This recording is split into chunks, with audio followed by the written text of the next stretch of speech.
Assalamualaikum warahmatullahi ta'ala wabarakatuh. Alhamdulillahi rabbil alamin. Wassalatu wassalamu ala rasulina Muhammadin wa ala alihi wa sahbihi ajma'in. Allahumma aghnina bil ilmi wa zayyinna bil hilmi wa akrimna bit taqwa wa jammilna bil afiyati ya arhamar rahimin. Rabbi shrah li sadri wa yassir li amri wahlul 'uqdatam min lisani yafqahu qawli. Rabbi yassir wa la tu'assir wa tammim bil khair wa bika nasta'in wa la hawla wa la quwwata illa billahil aliyyil azim. Alhamdulillah, tuan-tuan yang dirahmati Allah Subhanahu wa taala, kita bertemu sekali lagi dalam membincangkan mengenai dengan doa sejurus lepas daripada sembahyang, baca doa secara berjemaah. Kita dah bincangkan dalam mazhab Syafi'i pada minggu yang lalu, secara tuntas kita bincangkan daripada pelbagai jenis kitab. Sekarang kita buat kesimpulan daripada beberapa mazhab yang lain, termasuk mazhab Syafi'i kita. Dan semalam kita digemparkan dengan pesawat yang jatuh lah, pesawat yang jatuh yang menyebabkan 10 orang mati, kematian 10 orang. Jadi bila pesawat terhempas ni satu perkara yang besar lah, sehingga sekarang jalan ditutup kepada media dan juga kepada orang awam. Malaikat petugas saja dibenarkan masuk. Pesawat khas. Dan ada juga penunggang motosikal Grab yang terbabit juga dalam kemalangan tersebut.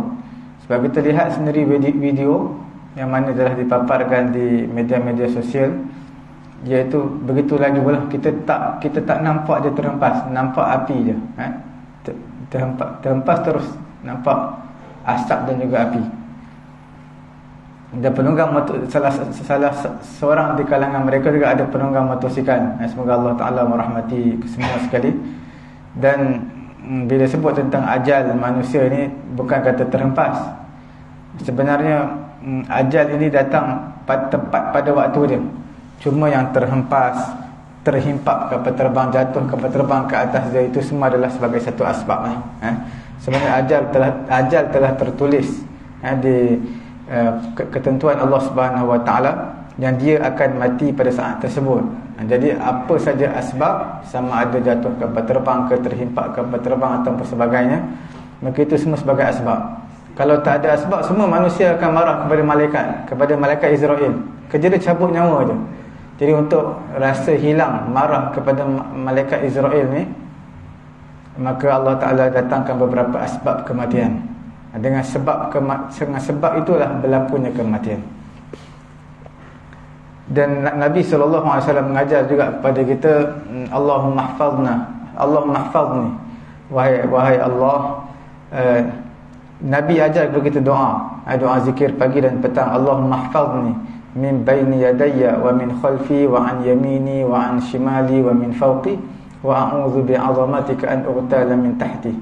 Aku minta, wahai Allah, kamu jagalah aku daripada atas, daripada penjuru bawah, belah kanan, belah kiri, di hadapan, belakang. Semua kita minta berlindung pada Allah, sebab kita tak tahu ada benda di hadapan kita, di belakang kita, kiri kanan kita, atas kita, bawah. Kemungkinan berlaku rekahan bumi, menyebabkan tenggelam dalam bumi. Itu semua kekuasaan Allah Subhanahu wa taala, kita minta berlindung. Itu antaranya Nabi ajar zikir pada pagi hari dan juga petang hari. Alhamdulillah, pada malam ni insya-Allah kita akan lihat mengenai dengan kesimpulan daripada beberapa pandangan mazhab mengenai dengan masalah dan juga kadar berapa lama imam akan berada di tempatnya selepas memberi salam.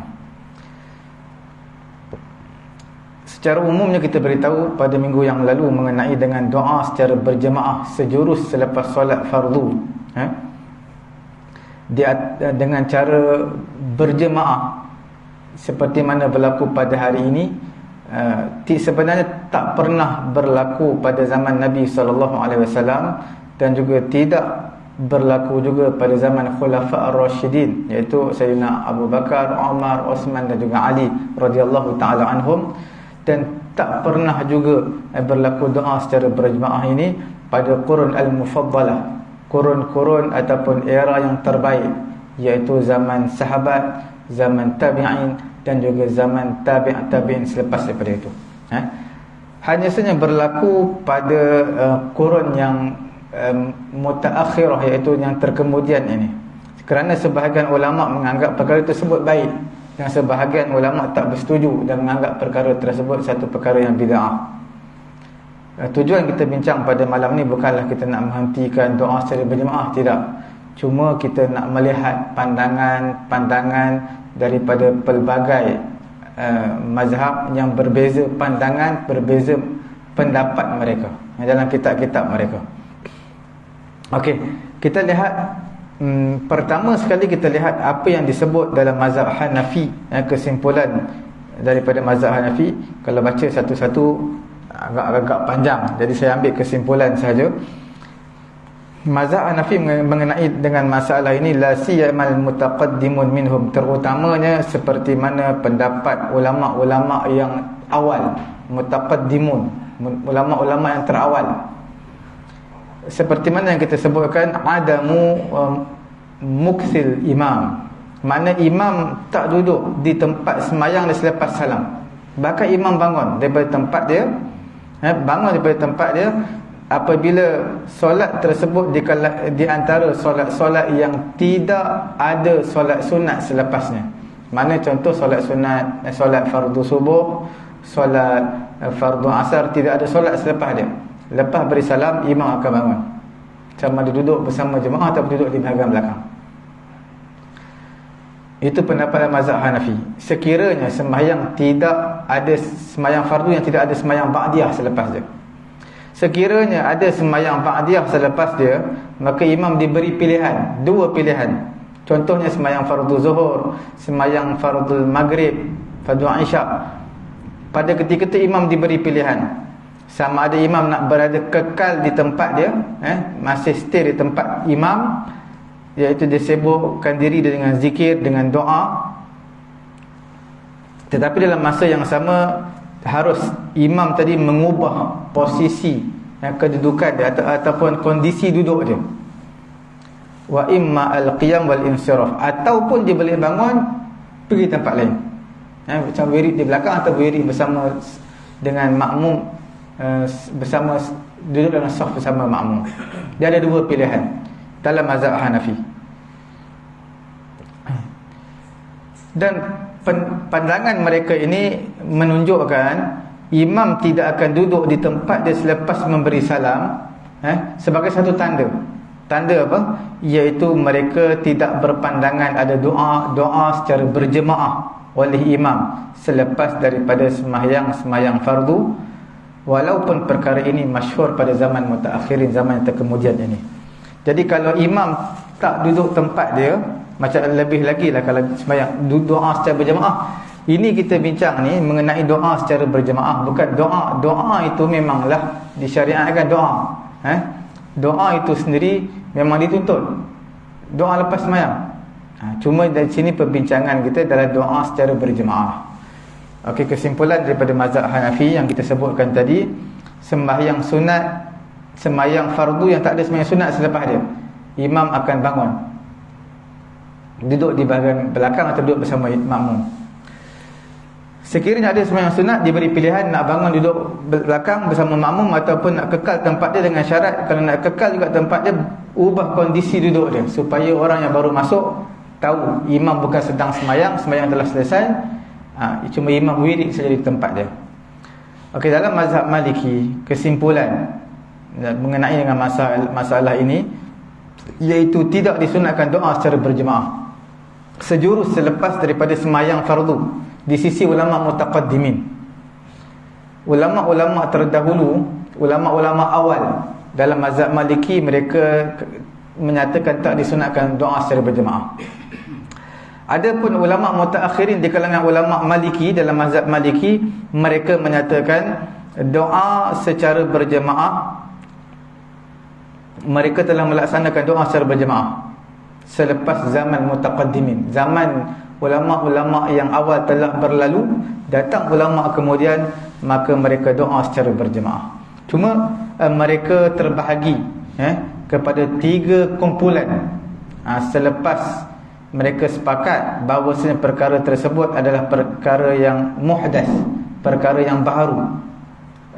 Mereka akui, ulama mutaakhirin dalam mazhab Maliki ni, mereka akui, mereka semua sepakat, iaitu doa secara berjemaah adalah satu perkara baharu yang tak pernah dilaksanakan sebelum ini, pada zaman Nabi, zaman sahabat dan juga zaman era selepas daripada itu tak pernah diamalkan.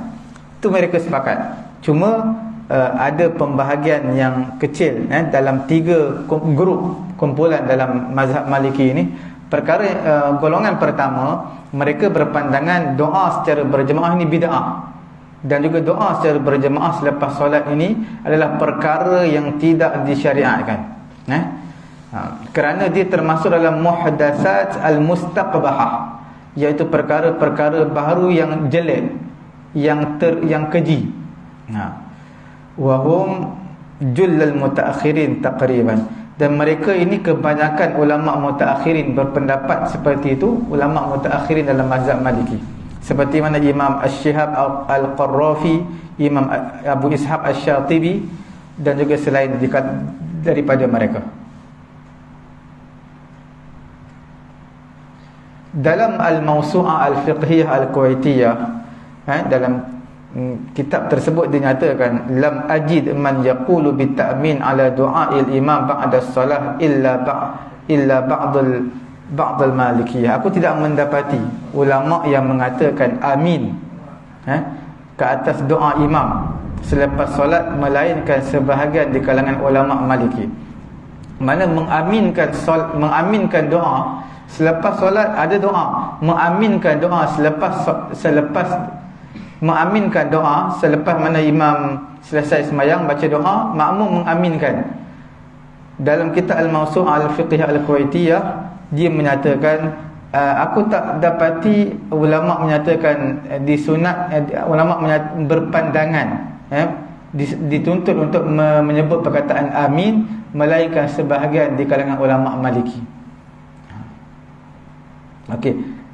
Grup yang kedua dalam mazhab Maliki, mereka berpandangan perkara doa secara berjemaah ini adalah perkara yang bid'ah, yang baharu, tetapi bid'ah tersebut dipanggil minal bid'ahil hasanah, di antara bid'ah yang baik, au tawassa'a fil amr, ataupun perkara baharu, tapi perkara baharu yang luas, maknanya bukanlah perkara baharu yang dianggap pelik ataupun jelek. Falam yara bi fi'lihi wa adami fi'lihi ba'san. Mereka berpandangan, mereka tidaklah berpandangan orang yang buat, orang yang tak buat berdosa. Siapa buat berdosa, siapa tak buat berdosa, tak. Mereka tak sampai tahap tu. Mereka mengakui grup kedua ni yang agak sederhanalah. Mereka kata memang perkara ini perkara bid'ah, doa secara berjemaah, tapi bid'ah yang baik. Dan kita luaskan perkara ini, kita tak sempitkan dalam urusan agama ni. Kita benarkan, tapi siapa nak buat secara berjemaah silakan, siapa tak nak buat secara berjemaah pun tidak mengapa. Kerana doa secara berjemaah adalah di antara bid'ah yang dianggap baik di kalangan ulama-ulama yang terkemudian dalam mazhab Maliki, seperti mana Imam Ibnu Naji dan juga Imam An-Nafrawi. Mereka berpandangan seperti itu. Grup yang terakhir, yang ketiga dalam mazhab Maliki, ini semua ulama terkemudian. Ulama yang awal mereka sepakat, memang ulama yang awal dalam mazhab Maliki mereka sepakat apa? Iaitu sepakat tak ada doa berjemaah selepas selesai solat. Doa secara berjemaah lah, maksud saya doa secara berjemaah. Cuma ulama mutaakhirin ini mereka pecah pada 3 grup, ulama terkemudian dalam mazhab Maliki. Grup yang ketiga, mereka perincikan lagi, detailkan. Macam mana mereka detailkan? Apabila imam melaksanakannya dengan niat dia di antara sunat-sunat solat ataupun mempunyai kelebihan dalam solat, maka ia tak dibenarkan, tak harus. Sekiranya imam melakukannya tetapi tak niat perkara tersebut sunat ataupun mempunyai kelebihan tertentu, maka fahuwa baqin ala hukmi asli du'a al-masyru', maka hukum dia adalah kekal di atas hukum asal berdoa, iaitu disyariatkan. Inilah pendapat Ibnu Arafah At-Tunisi dan juga anak muridnya Abi Mahdi Isa Al-Ghubrini. Pendapat yang ketiga, mereka menyatakan sekiranya imam baca doa tapi imam beri'tiqad perkara ini adalah sunat dan mempunyai satu kelebihan keistimewaan tertentu, maka perkara tersebut tak dibenarkan. Tapi kalau imam baca tapi tak niat pun perkara ni sunat, cuma untuk tak nak bagi makmum leka, alpa, lalai, khayal, imam baca, makmum pun aminkan, itu tidak mengapa, kerana doa ini hukum asalnya adalah disyariatkan. Itu ulama, kumpulan ketiga daripada ulama Maliki. Okey, ulama Syafi'i mereka berpandangan, kesimpulan daripada mazhab Syafi'i, sama ada mutaqaddimin ataupun mutaakhirin, sama ada ulama yang awal ulama yang awal dalam mazhab Syafi'i ataupun ulama yang terkemudian dalam mazhab Syafi'i, zikir dan juga doa sejurus selesai daripada solat fardu yanfaridu biha, buat secara sendiri. Kullun minal imam wal ma'mum binafsih, sama ada dia imam ke dia makmum ke, buat secara sendiri, tak dinyatakan secara berjemaah.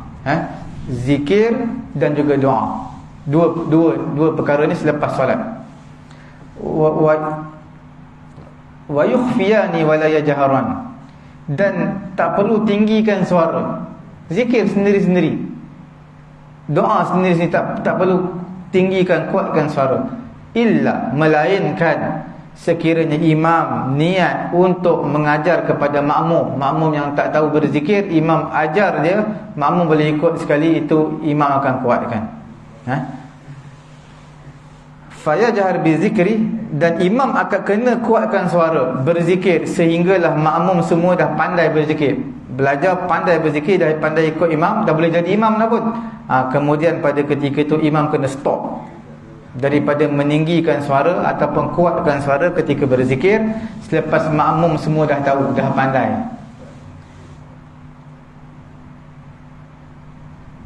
Orang yang pertama melihat perkara ini di kalangan ulama-ulama Syafi'i, mereka menjelaskan, iaitu dengan pensyariatan berdoa secara berjemaah li ajli ta'min, kerana mengaminkan doa imam. Disunatkan berjemaah li ajli ta'min, untuk mengaminkan doa imam. Orang yang pertama di kalangan ulama Syafi'i yang menyatakan secara jelas pensyariatan doa secara berjemaah adalah Zainuddin Al-Malibari Al-Hindi, dalam kitabnya Fathul Mu'in. Zainuddin Al-Malibari ini ia wafatnya pada tahun 987, ulama ada kemudian dia menyatakan, dialah antara ulama Syafi'i yang pertama yang menyatakan disunatkan doa secara berjemaah dan dinyatakan secara jelas dalam kitab Fathul Mu'in. Sebelum daripada tahun 900 ni, ulama-ulama sebelum tu, ulama sama ada Imam Ibn Hajar Al-Haytami, Imam Ramli ataupun Imam Nawawi, Rafi'i, dan semua imam-imam mazhab Syafi'i sebelum ini, mutaqaddimin ataupun mutaakhirin, mereka menyatakan disunatkan bersendiri, menyendiri dalam berzikir dan juga berdoa, melainkan sekiranya imam nak mengajar kepada makmum yang tak tahu berzikir, perlu ditinggikan suara sedikit. Yang terakhir, mazhab Hambali, yang keempatnya, mazhab yang keempat, mazhab Hambali. Kesimpulan daripada mazhab Hambali mengenai masalah doa secara berjemaah ini, setiap orang yang sembahyang, dia berdoa sendiri dan juga tidak dinyaringkan suaranya, dan harus meninggikan sedikit suara dengan berzikir kadang-kadang boleh, tetapi untuk mengajar kepada jemaah, kepada makmum, sama seperti mazhab Syafi'i tadi. Dinukilkan daripada Imam Ahmad bin Hanbal annahu kana yajhar bi ba'd adh-dhikri. Dinukilkan mengenai Imam Ahmad bin Hanbal ini, Imam Ahmad bin Hanbal kadang-kadang dia kuatkan suara sebahagian zikir selepas bersolat, kemudian dia merendahkan suara yang baki, zikir yang baki. Makna Imam Ahmad bin Hanbal dinukilkan kadang-kadang, selalunya dia akan kuatkan suara, kemudian ada yang dia rendahkan suara. Makna dia stabilkanlah, ada ketika kuat kemudian pelan. Okey. Kesimpulan mengenai dengan mazhab fiqh yang 4 ini mengenai dengan kadar apa tu? Kadar imam berada di tempatnya selepas memberi salam. Kita lihat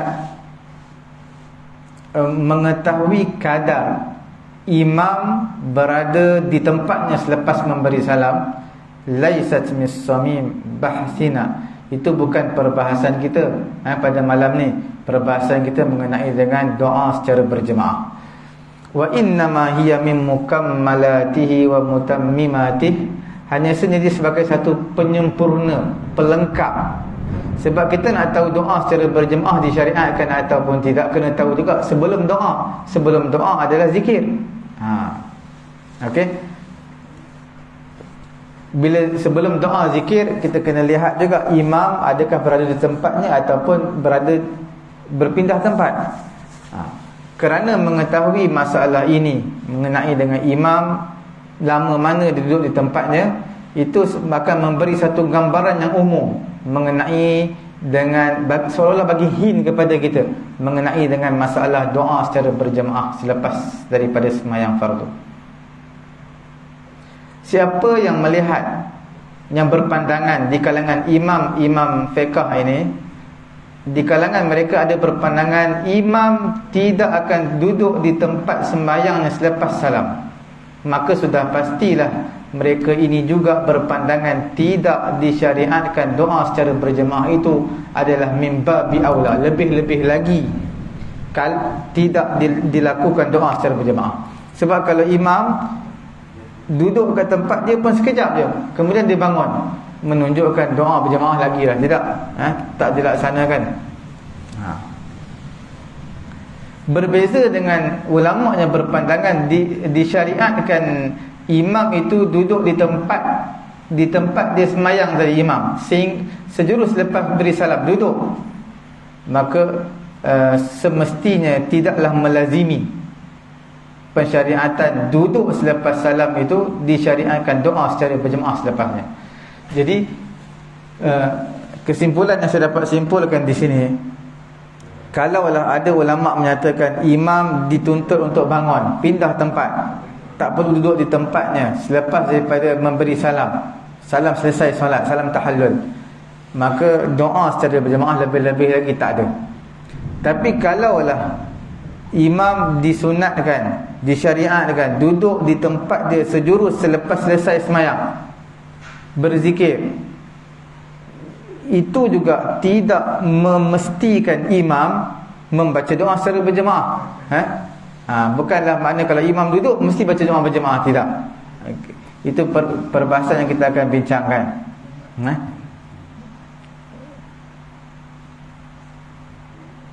Mazhab imam yang 4, mereka memberi talkhis, ringkasan pada kadar imam berada di tempatnya selepas daripada imam memberi salam. Faqala fi syarhihi ala sahih al-Bukhari, dalam sahih al-Bukhari dinyatakan apa tu? Wa amma maksul imam, dalam syarah sahih Bukhari, iaitu imam berada di tempatnya selepas salam, faqad karihahu aktsarul ulama, kebanyakan di kalangan ulama memakruhkan perkara ini. Imam berada di tempatnya sejurus selepas imam memberi salam selesai solat, sekiranya dia adalah imam ratib, imam masjid itu ataupun imam surau itu, illa an yakuna maksuhu li'illah, melainkan imam duduk di situ kerana sesuatu sebab. Selepas imam beri salam, dia duduk juga tempat dia, dia tak berpindah kerana sesuatu sebab, tidak mengapa. Seperti mana Nabi alaihi salatu wassalam melaksanakannya min ajli insirafin nas qabla an yudrikuhunnar rijal. Seperti mana Nabi buat selepas daripada sembahyang, Nabi akan duduk bersama dengan jemaah laki-laki yang lain. Perempuan keluar dulu supaya tak bertembung. Keluar tu masjid, laki perempuan bertembung. Dia nak mengelakkan perkara ini. Inilah pandangan daripada Imam Syafi'i dan juga Imam Ahmad rahimahumallahu ta'ala. Imam Malik menyatakan yaqum, imam perlu berdiri dan tak duduk di tempat solat dia. 5 waktu imam bangun pindah tempat lain. Idza kana imam masjid jama'atan, sekiranya dia adalah imam masjid. Kalau dia bukan imam masjid, contohnya dia singgah satu tempat musafir RNR ke apa, dia singgah, dia sembahyang secara berjemaah, dia bukan imam situ, terpulang kepada dia. Insya'a qama wa insya'a qa'ada. Lepas sembahyang dia nak bangun terus boleh, dia nak duduk tempat dia pun tak apa. Bangun terus bukan bangun terus keluar, tidak, bangun pindah tempat lain. Zikir juga, zikir disyariatkan. Bukanlah maksud imam-imam dahulu kata lepas imam bangun sembahyang, lepas beri salam terus bangun keluar. Bukan, bangun pindah tempat. Tetap disunatkan, disyariatkan untuk berzikir dan juga untuk berdoa secara sendiri. Imam Abu Hanifah menyatakan seperti yang kita bagi tahu tadi, untuk sembahyang subuh dan juga asar yang perlu dipindah tempat. Imam tak perlu duduk tempat dia sembahyang tadi. Okey, kita lihat awwalu man ahdatsa du'a ba'da as-salah. Orang ulama yang menyatakan doa selepas solat ini ada, di antaranya adalah ulama di dalam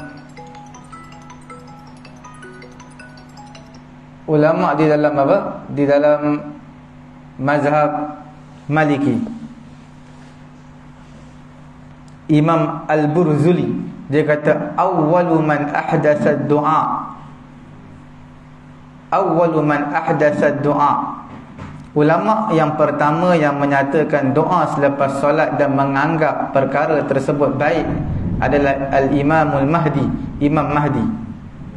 Bukan Imam Mahdi yang akhir zaman akan turun tu, bukan. Ini Imam Mahdi di sini ulama daripada Maghribi. Ulama daripada Maghribi, dalam mazhab Maliki lah. Sebab Maghribi, Morocco bermazhab Malik. Kemungkinan dia bersandarkan dalil Quran, fa idza faraghta fansab wa ila rabbika farghab. Apabila kamu selesai satu ibadat, maka hendaklah kamu berletih-letih. Mana berletih apa? Hendaklah kamu dah penat satu ibadat, penatkan diri untuk ibadat yang lain. Wa ila rabbika farghab, kepada Tuhan kamu akan kembali. Okey.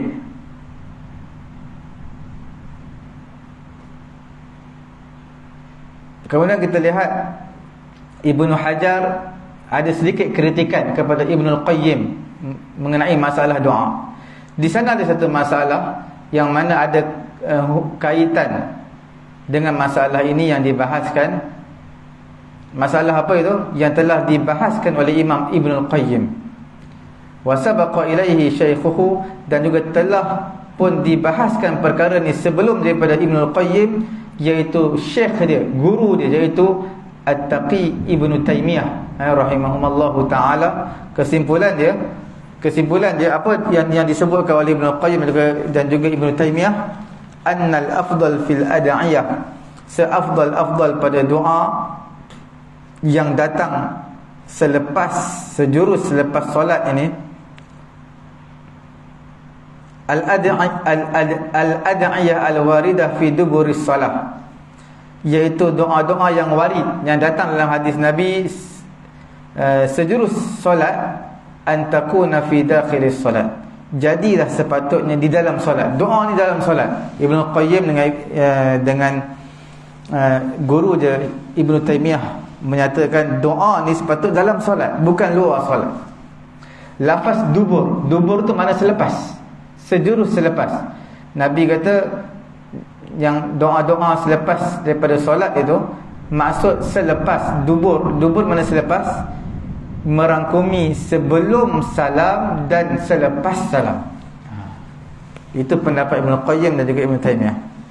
Wa annal awla, pendapat mereka berdua, Ibn Taymiyah, Ibn Qayyim, iaitu yang awlanya doa ni sebelum salam, bukan selepas daripada selesai beri salam, selesai semayang.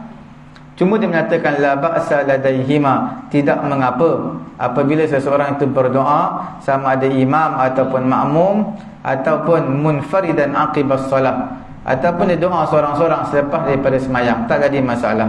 Wa isril intihab minal azkar, yang sejurus selepas mana dia selesai zikir yang disyariatkan, zikir lepas semayang, lepas zikir dia boleh doa sendiri, tak ada masalah. Cuma yang pendapat dia yang aulanya dalam solat tu berzikir. Sebahagian ulama mengkritik pendapat Ibn Qayyim dan juga Ibn Taymiyah ini. Mereka menjelaskan maksud daripada duburis solat, selepas daripada solat, dalam hadis maksudnya selepas salam. Sebab selepas solat, selepas salam. Itu yang jelas datang dalam riwayat-riwayat yang lain.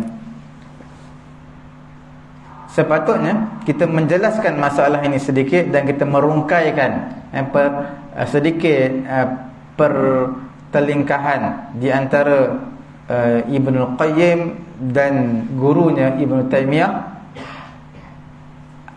Pendapat kedua ulama ini dengan kritikan ke atas kedua ulama ini. Apa dia? Perkara yang pertama kita cuba rungkaikan perkataan Ibn Taymiyah dan juga Ibn Qayyim, anak murid dia. Apa dia? Mengenai doa untuk diri dia, doa sendiri selepas daripada solat, terus berdoa, lepas beri salam terus berdoa. Kerana disyariatkan doa ini adalah selepas salam, sama ada dia imam, dia makmum ataupun dia sembahyang berseorangan. Walaisal kalam fi ma yata'allaqu bid-du'a'il jama'i. Cuma tiada perbincangan di sini mengenai dengan berkaitan doa secara berjemaah, tak. Ibn Qayyim, Ibn Taymiyah kata doa sama ada sebelum ataupun selepas daripada semayang. Yang afdalnya doa di dalam sembahyang, dan dia tak sebut mengenai doa secara berjemaah.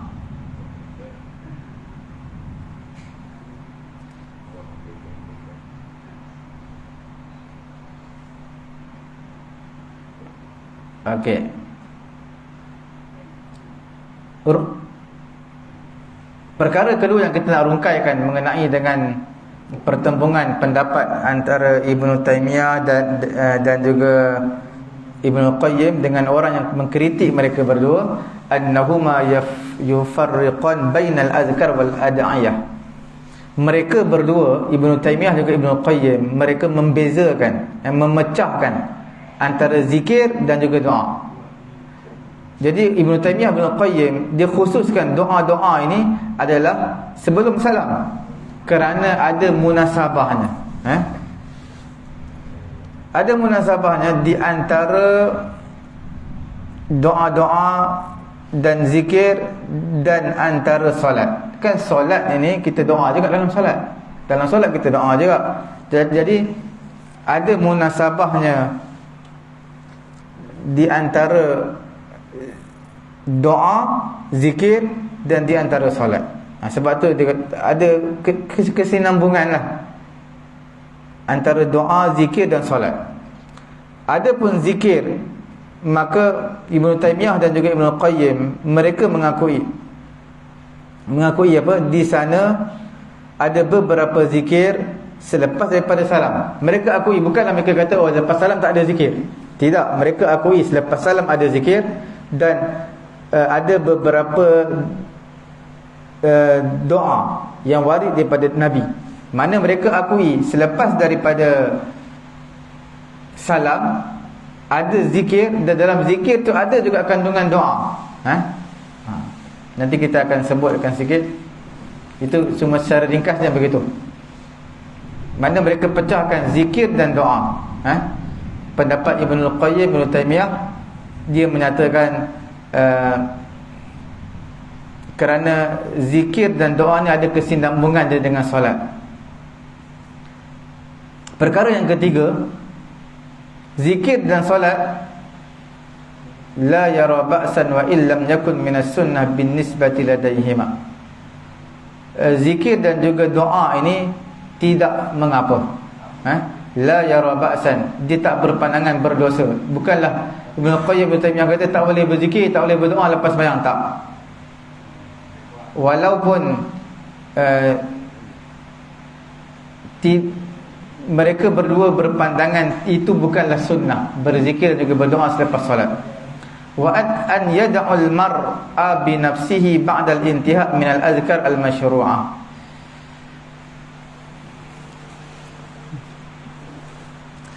Ibnu Qayyim Ibnu Taimiyah mereka berpandangan, mereka tidaklah berpandangan berdosa seseorang itu berdoa selepas selesai daripada zikir-zikir disyariatkan, ayat kursi, subhanallah, alhamdulillah, Allahu akbar 33 kali, semua kemudian baca doa. Imam Ibnu Qayyim Ibnu Taimiyah tidak pun mengatakan siapa yang buat itu berdosa, tidak. Idza wasala al-amru ila hadhihi an-nuqtah faqad yusbihu al-khilaf min an-nahiyah al-amaliyah lafziyan aw qariban min al-lafzi. Sebenarnya titik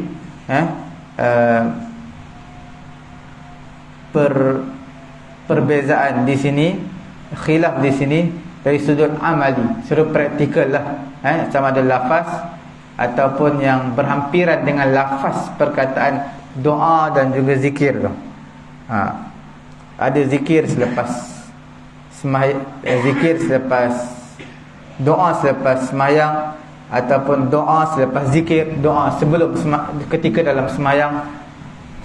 Perkara yang keempat yang dirungkaikan pertembungan pendapat ini, mahallal khilaf, tempat perbezaan, punca perbezaan pandangan antara Ibnu Qayyim dan juga Ibnu Taimiyah dan sebahagian ulama, sebahagian ahli ilmu ulama, ada dua perkara.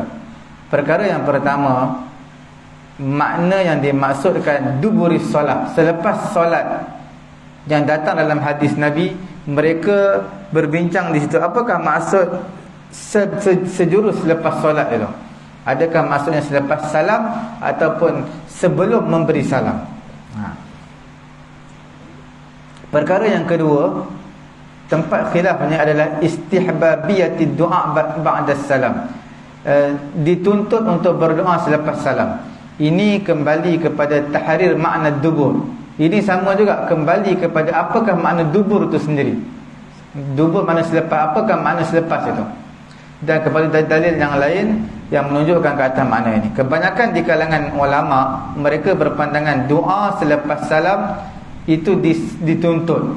Doa itu sendiri dituntut, sama ada doa tersebut warid daripada hadis Nabi ataupun doa yang tidak warid. Doa yang datang daripada hadis Nabi, Nabi suruh baca selepas sembahyang, ataupun doa yang Nabi tak suruh baca pun kita baca je, doa macam-macam kita baca, kita minta macam-macam, itu pun dituntut juga selepas sembahyang. Doa solat yang datang daripada hadis Nabi, ma yaqa qabla salam, iaitu sebelum salam. Ada yang sebelum salam, ada yang selepas salam. Bila sebut tentang doa, apakah doa yang datang dalam hadis Nabi, doa yang warid dalam hadis, sebelum ke selepas? Sebelum sembahyang pun ada doa Nabi ajar, selepas sembahyang pun ada doa Nabi ajar. Dan itulah pandangan ini adalah pandangan yang kuat, pandangan yang jelas, di sisi ketika mana dikumpulkan pelbagai riwayat, maka kita lihat pendapat Ibnu Qayyim Ibnu Taimiyah juga sebenarnya kuat.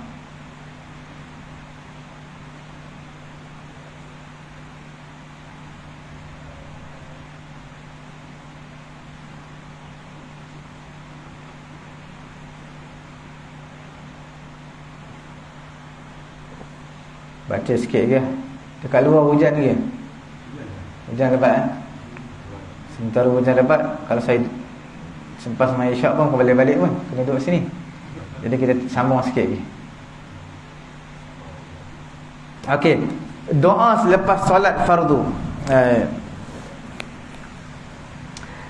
Kalau kita tengok dalam bab doa selepas solat fardu, seolah-olah nak menyangkal ulama yang berpandangan yang mendakwa doa selepas solat itu tidak disyariatkan. Doa selepas solat tak disyariatkan. Kita nak menyangkal pandangan ini kerana berpegang dengan hadis riwayat Imam Muslim daripada Aisyah radhiyallahu taala anha, kana Nabi sallallahu alaihi wasallam idza sallama, bila Nabi beri salam, la yasbut illa qadri ma yaqul Allahumma antas salam wa minkas salam tabarakta ya dzal jalali wal ikram. Selepas Nabi beri salam, Nabi akan istighfar, astagfirullah, astagfirullah, astagfirullah. Kemudian Nabi akan baca Allahumma antas salam wa minkas salam tabarakta ya dzal jalali wal ikram. Sampai situ je. Kemudian Nabi bangun. Apa ulama jawab? Maksudnya menafi berterusan Nabi duduk di atas keadaan Nabi semayang sebelum daripada salam, melainkan kadar ini, apa yang disebutkan tadi. Maksudnya ketika mana Nabi istighfar, astagfirullah, astagfirullah, selepas pada beri salam, Nabi baca Allahumma antas salam wa minkas salam tabarakta ya dzal jalali wal ikram. Aisyah kata la yasbut illa qadri ma yaqul, mana Nabi akan duduk di tempat sembahyang dia tu sekadar Allahumma antas salam wa minkas salam tabarakta ya dzal jalali wal ikram. Maksudnya sekadar itu, kemudian Nabi ubah posisi, kondisi duduk dia. Bukanlah Nabi bangun terus. Itu maksud dia. Nabi duduk di tempat posisi atau kondisi dia solat tadi menghadap ke kiblat, sekadar astagfirullah, astagfirullah, astagfirullah, Allahumma antas salam wa minkas salam tabarakta ya dzal jalali wal ikram. Kemudian Nabi ubah tempat duduk dia. Itu maksud dia. Sabit juga Nabi SAW apabila Nabi semayang, Nabi menghadap sahabat-sahabat. Lepas Nabi semayang beri salam, Nabi menghadap kepada makmum. Fayuhmal ma warada min ad-du'a ba'da as-salah. Maka dimahmulkan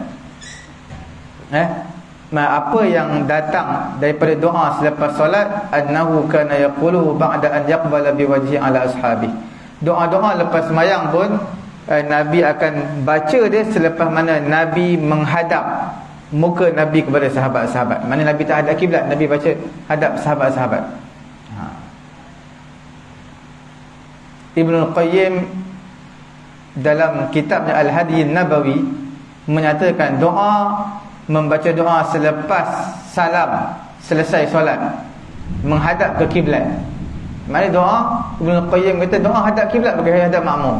Sama ada imam ataupun orang yang sembahyang seorang ataupun makmum, bila sebut doa sejurus selepas selesai daripada solat kena menghadap kepada kiblat. Falam yakun zalika min hadyin nabi aslan, dan tidak ada yang demikian itu petunjuk daripada Nabi SAW secara asal. Doa selepas salam menghadap ke kiblat, sama ada imam, makmum ataupun sembahyang seorang, perkara tersebut bukanlah petunjuk Nabi secara asalnya. Maknanya sebab Nabi bila jadi imam, Nabi akan baca doa ke wiri ke Nabi akan hadap makmum. Sebab tu Ibn Qayyim kata wala ruwiya anhu bi isnadin sahih, tak ada pun asal daripada Nabi riwayat ataupun dengan sanad yang sahih ataupun sanad yang hasan, tak ada diriwayatkan doa hadap kiblat, sama ada imam, makmum ataupun orang yang sembahyang berseorangan. Sebahagian di kalangan ulama mereka mengkhususkan yang demikian untuk solat subuh dan juga solat asar. Imam akan menghadap kepada makmum, baca doa dan juga zikir hadap kepada makmum. Walam yaf'alhu Nabi walal khulafa ar-rasyidin ba'dahu wala arsyada ilaihi ummata wa innama huwa istihsan ra'ahu man ra'ahu 'iwadan min as-sunnah ba'dahuma. Nabi pun tak buat. Sebahagian di kalangan ulama ada yang mengkhususkan solat subuh, solat asar saja yang menghadap ke arah kiblat. Yang lain semua menghadap kepada makmum ataupun menghadap kiri ke ataupun ke kanan makmum. Mereka berdalilkan Nabi tak pernah buat, sahabat khulafa ar-rasyidin tak pernah buat. Cumanya ulama mereka melihat perkara ni istihsanan, perkara tersebut dianggap baik. Dan ammatul ad'iyah al-muta'alliqah bis-salah, kita lihat kebanyakan doa-doa yang berkaitan dengan solat, hanya saja dilaksanakan doa-doa tersebut dalam solat. Wa amara biha, dan diperintahkan doa tadi dalam solat. Dalam solat. Itu yang selayaknya. Sebab apa? Sebab orang yang semayang ini, dia seolah-olah sedang menghadap Allah, sedang bermunajat, bercakap dengan Allah. Apabila dia beri salam, maka telah terputus munajat dia dengan Allah.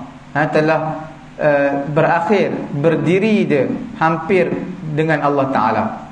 Maka bagaimana dia meninggalkan permintaan dia, doa dia, ketika mana dia sedang bermunajat dengan Allah Ta'ala, wa huwa muqbilun alaih, sedangkan Allah menghadap kepada dia, ataupun dia menghadap kepada Allah, kemudian dia minta, summa yas'al idzan sarafa anhu, kemudian dia minta selepas selesai bila solat. Sepatutnya minta dalam solat, sebab sedang munajat dengan Allah Ta'ala. Itu dalil yang ulama Ibn Qayyim dan Ibn Taymiyah menyatakan perkara tersebut. Tetapi zikir yang datang selepas sembahyang fardu pun dituntut, disunatkan, liman atabiha an yusalli ala nabi sallallahu alaihi wasallam ba'da an yafrugha minha wa yad'u bima syaa. Kerana disunatkan bagi orang yang mendatangkan zikir-zikir,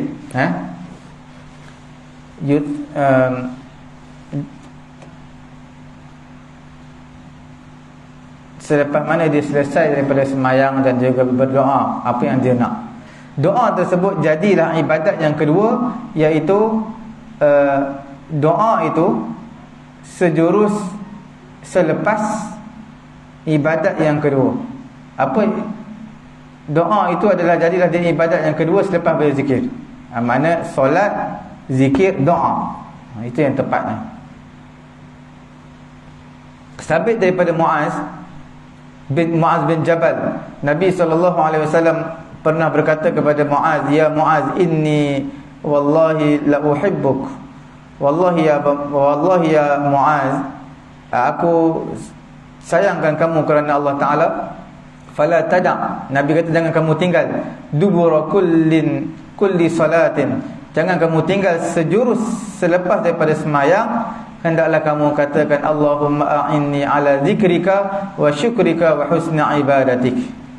Hadis Abu Bakrah, dia kata Allahumma inni a'udzubika minal kufri wal faqri wa azabil qabr.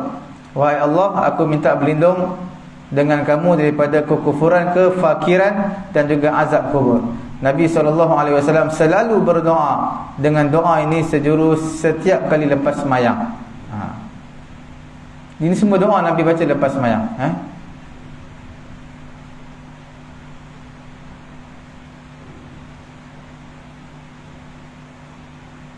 Riwayat Imam Tirmizi daripada hadis Abu Umamah, ditanyakan, wahai Rasulullah, ayyu doa asma, manakah doa yang paling mustajab? Maka Nabi kata, jauful lail, doa tengah malam, manusia tengah tidur kamu doa.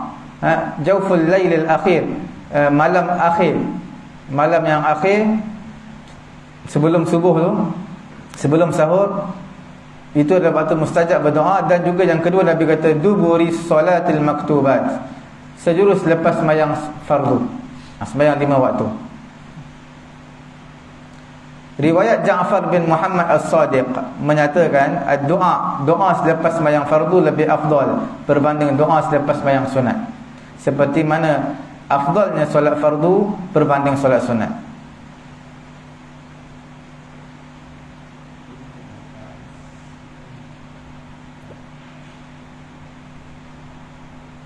Saya kira cukup setakat itu lah. Kesimpulan yang kita dapat simpulkan di sini adalah ulama terdahulu yang mutaqaddimin, sehinggalah ulama yang terkemudian ini, cuma ulama terdahulu semua menyatakan doa secara bersendiri, kemudian wirid pun secara sendiri.